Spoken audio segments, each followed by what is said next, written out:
Un ami du prince Philippe s'apprête à publier un livre sur les derniers mois d'Elisabeth. Si le livre s'annonce plein de révélations, l'auteur y parle de la décision de Harry et Meghan d'appeler leur fille Lilibet. Les révélations sur la famille royale vont pleuvoir avec la publication de nombreux livres sur la vie de ceux qui fascinent le Royaume-Uni depuis des décennies.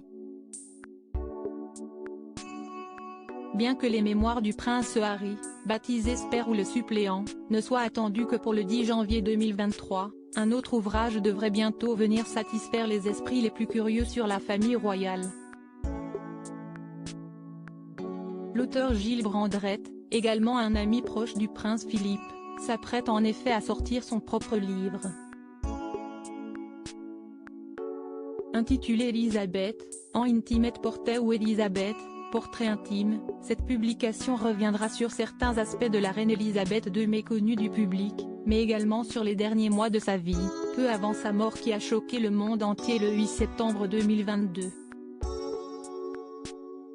Le livre de Gilles Brandrett se penche également sur un sujet qui avait, à l'époque, déjà fait couler beaucoup d'encre, le nom de la fille du prince Harry et de Meghan Markle. Ces derniers, afin de rendre hommage à la reine de laquelle le duc de Sussex était très proche, avaient décidé de baptiser leur fille Lilibet. Il s'agit en effet du surnom donné à Elisabeth II par son père qui fut roi avant elle, George V, mais aussi par son mari, mort le 9 avril 2021. Si certains auraient pu croire que la reine allait s'offenser de l'utilisation d'un surnom intime pour nommer leur enfant, le livre de Gilles Brandrett révèle que ce n'est pas du tout le cas.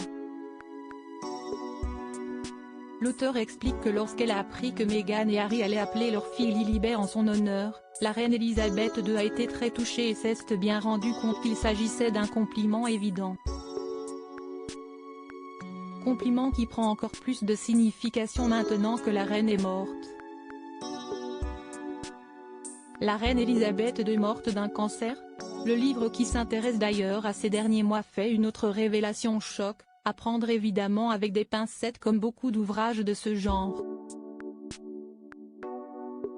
Selon l'ami du prince Philippe, la reine aurait en effet été atteinte d'un cancer de la moelle osseuse dans les derniers mois de sa vie, cancer à l'origine de sa perte de poids et de sa fatigue et qui aurait fini par lui être fatal.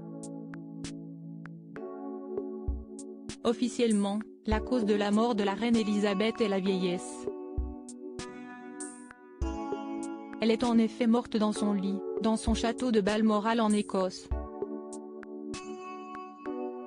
Suite à cette tragédie, c'est désormais son fils qui a pris sa place sur le trône.